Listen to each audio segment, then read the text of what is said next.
So, welcome back to the class, students. Today we are going to learn a new concept which is an app inventor. So, before starting the class, I would like to tell you one quote which is related to our video, today's video.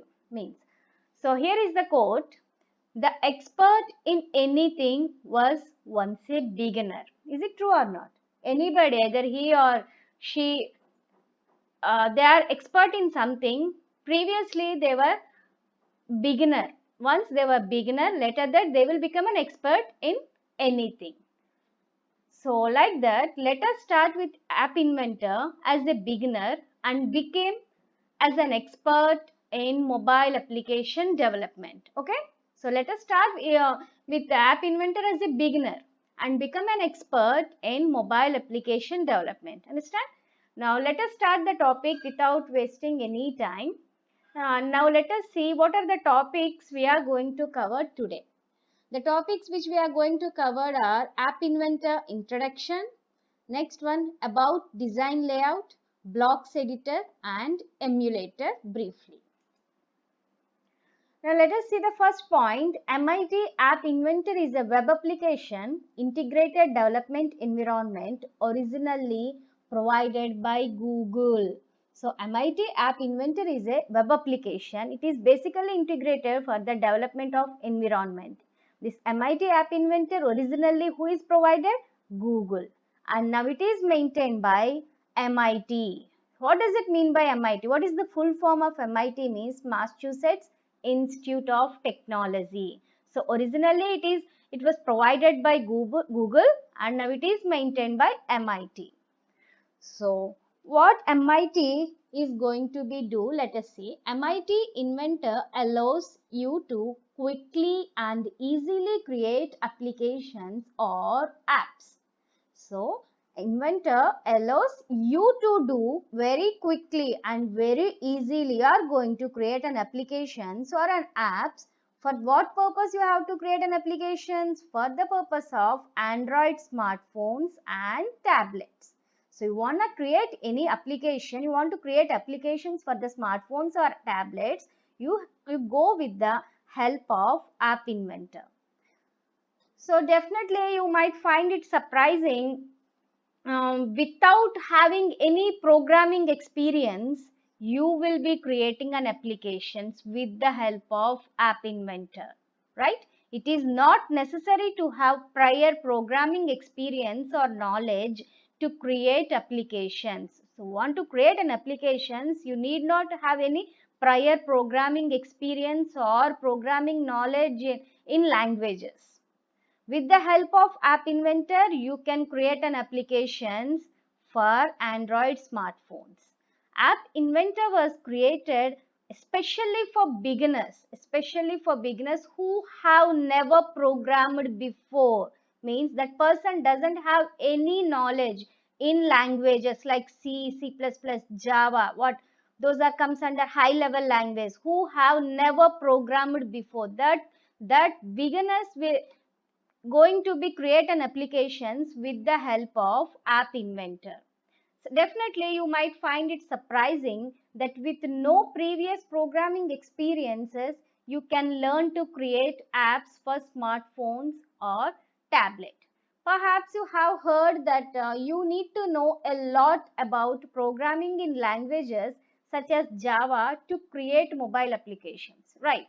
So definitely want to make one mobile applications, you will definitely have a knowledge about the Java, right? But while it is true that apps are typically created with high level programming languages. Now coming to our App Inventor takes a different approach, making custom applications for Android operating systems can be difficult unless you have a deep understanding of Java.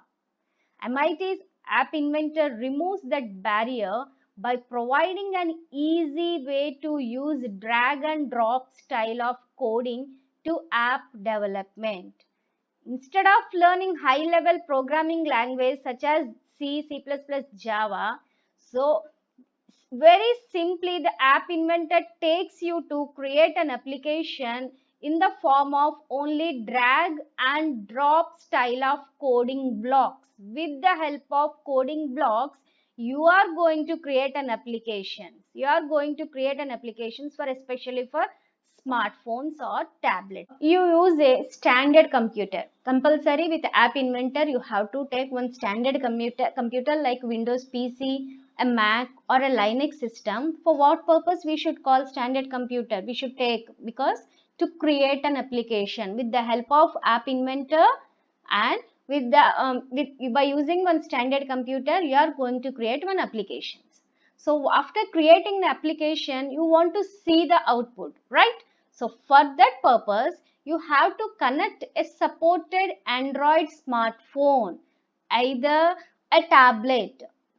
The particular standard, after taking one standard computer with App Inventor, you have to connect a supported Android smartphone or tablet to the computer either wirelessly or with a USB cable. After connecting, so after connecting you have to give code. I already told you the code completely depending upon drag and drop of building blocks, right? So as you develop the application, you will see it running on the connected device. After developing an application, you are going to see an output on which platform you are going to see an output on the connected device. What is the connected device here?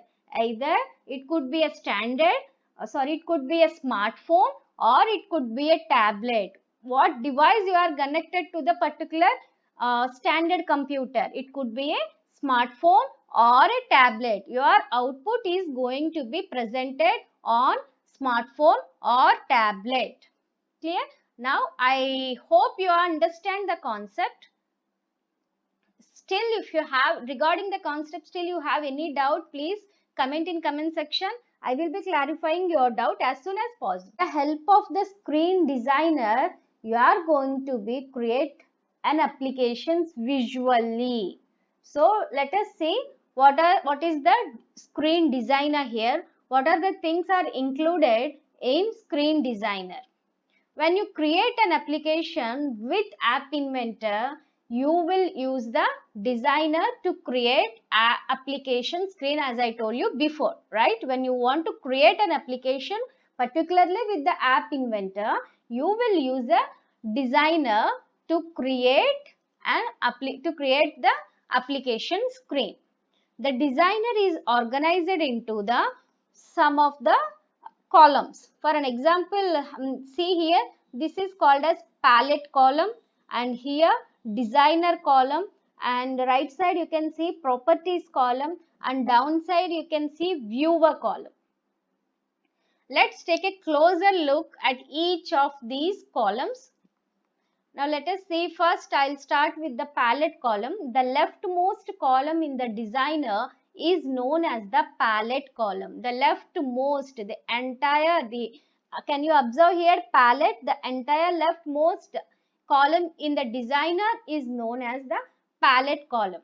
The palette provides a list of your components that you can use to build your application. What palette column provides here? The palette column provides a list of components that you can use to build your application. What does it mean by component here? So we understood the palette column is providing list of components. Those components are helps to build your application. What does it mean by component here? A component is nothing but is an item that performs a specific purpose within an application. Component is nothing but it's a one item. Each component we can consider as a one item, that each component is perform a specific action. Each and every component is going to be performed a specific action for the purpose within the application. Let us take an example here. Suppose I am going to take an example of image component. When you click on image component from the components list, right, that image component displays an image on the screen. Here this is called screen. When you click on the image component, that image component displays an image on the screen. One more example I will say, let us take a button. A button also one component. A button component appears as a button that user can touch. When you can touch the button with the help of mouse, automatically the button clicks on. That also one of the important components appears in the palette. Coming to the viewer column, which is appears very next to the palette column. The viewer column appears very next to the palette column. It shows a rectangular area. The viewer column shows a rectangular area. The rectangular area represents what? It represents an application screen. Is nothing but it's an output screen. The viewer column shows in the form of rectangular area. That rectangular area represents an application screen. Application screen is nothing but whatever you are going to be run an application, the output is going to means whatever you are going to be create, everything it is going to be done in this viewer column itself. It's a simulated screen to the viewer, means it's simulated screen to the viewer. Now coming to the important another column, which is properties column. A component's appearance and other characters are determined by the component's properties. In the properties column, you will be seeing some characteristics of components. Some of the important characteristics of the components which is appearing in the palette column. So especially the properties column displays all the characteristics of each and every component. I will give an example to make you understand. If you want to display an image on your device's screen, okay, if you want to display an image on your device's device screen, you will use an image component. Definitely, you have when you want to display one image on your device's screen, so definitely you have to go to palette column. You need to go palette column and search image component. We need to search what component? Image component. After searching the image component, you have to select that image component, drag the image component and drop into the viewers column. Is this the process, right? When you want to display one image on your device screen, you have to search the image component in the palette column. When you find the image component from palette column, then drag and drop that image component in a viewers column. When you select at the time of selecting or dragging or dropping that particular movement only, immediately whatever characteristics are available for that particular component, which is image component, it appears in the properties column. That particular time when you when you select the image component, when you drag and drop into the viewers column, that particular moment, whatever properties or whatever characteristics are available for that particular component, everything it is going to be appeared in the properties column.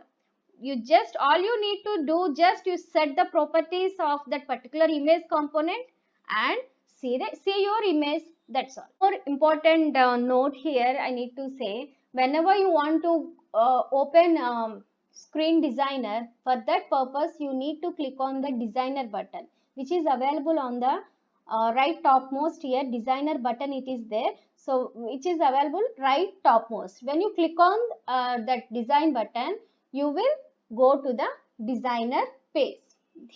There you will be getting all palette column, viewer column, properties column, all those columns.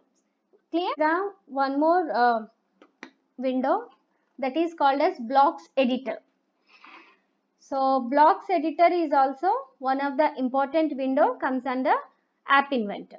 So when you want to open blocks editor, you have to click on the blocks button. So the blocks button can be available on right topmost. Can you see here blocks button? When you click on this blocks button, you will be opening the page or window of blocks window or page.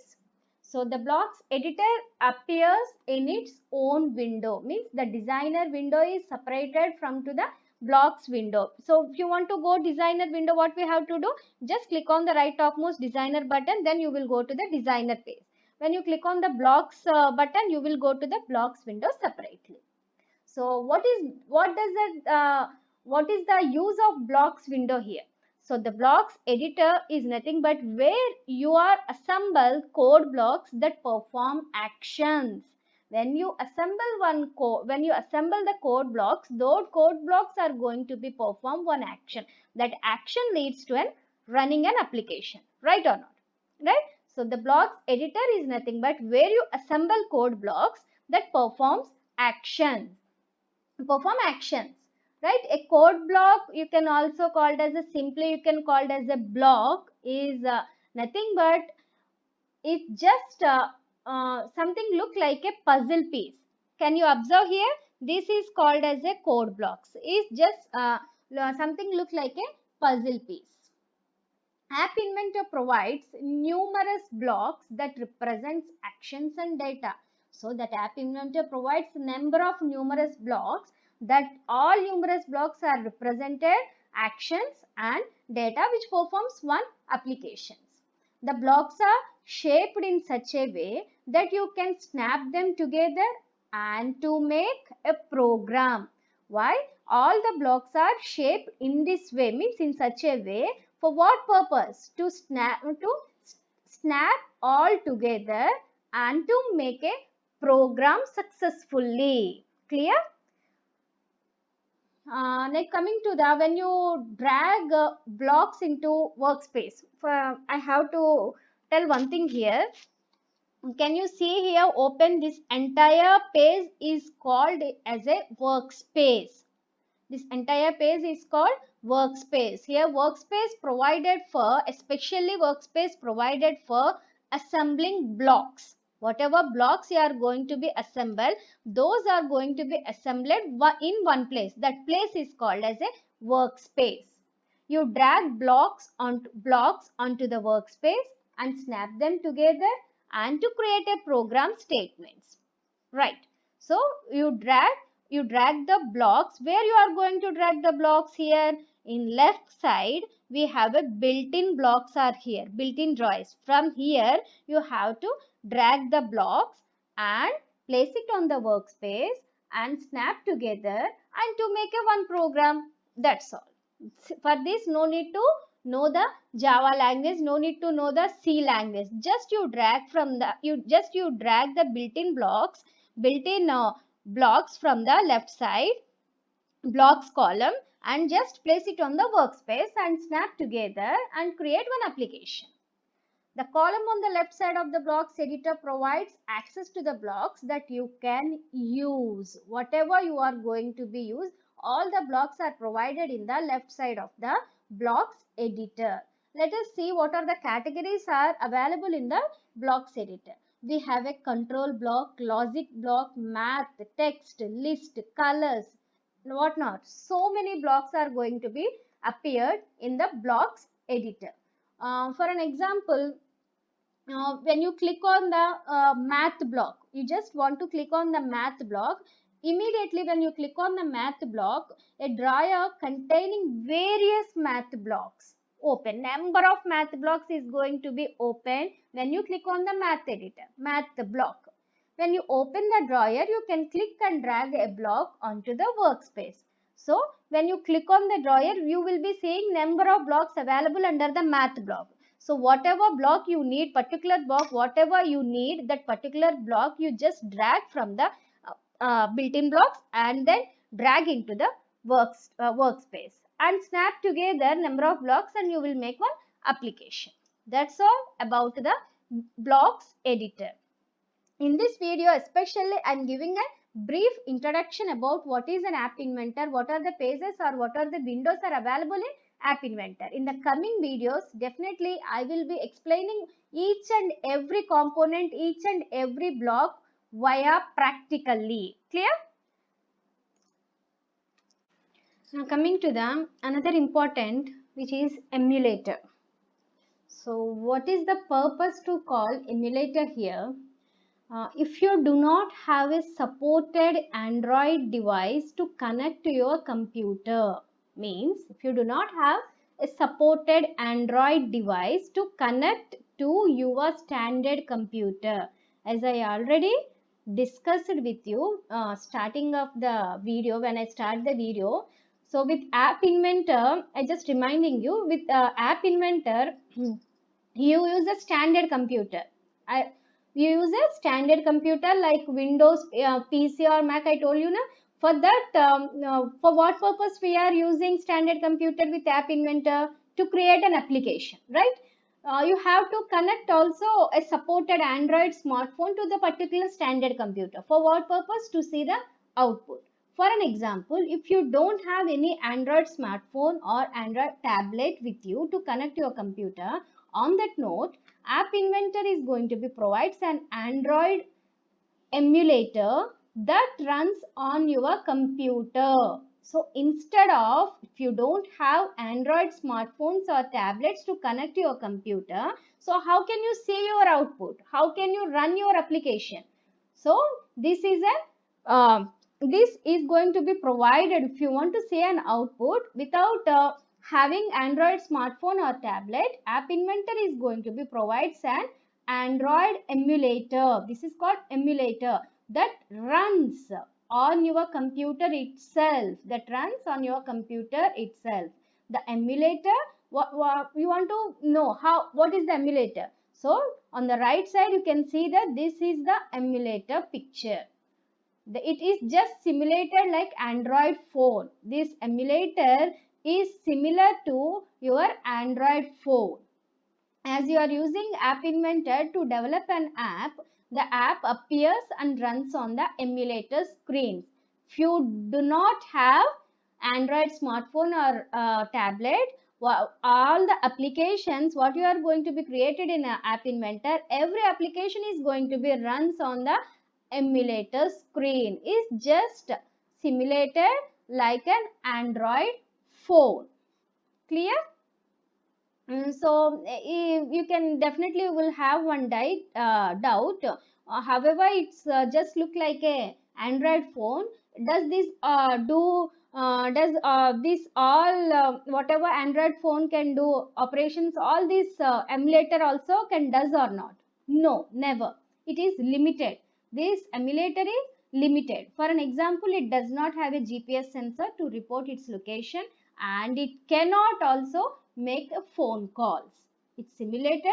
It's just similar to the Android phone, but it does not. It doesn't have any GPS sensor, and at the same time, it does not. It cannot make a phone calls. It does provide only running the applications similar to the Android phone. The App Inventor runs in the cloud. So although you will need to install a program on your computer to run the Android emulator. So if you want to run your applications, especially on the Android emulator, what we have to do, we should have to install a program on your computer for particularly to run the Android emulator. App Inventor runs in the cloud. What does it mean by cloud here? App Inventor runs in the cloud. Here, cloud is nothing but it simply means that it runs on a remote server that you are accessing over the internet. Nothing but App Inventor, it runs especially on the remote servers. Those servers are accessing information over the internet, So make sure when you want to create an applications with the help of App Inventor, the particular system has to be connected with the internet. Without having internet, we cannot create applications with App Inventor. So App Inventor is a part of MIT's Center for Mobile Learning. So it is hosted on servers that are managed by MIT. So whatever applications you are developing in App Inventor, all those applications are stored on the remote servers. Remote servers working on accessing over the internet. Especially this App Inventor is a part of MIT. It originally it was provided by the Google. Now it is maintained by whom? MIT Center for Mobile Learning. Clear? I hope you all understand the concept. Still, if you have any doubts, please feel free to comment in comment section. I will be clarifying your doubts as soon as possible. God bless you all.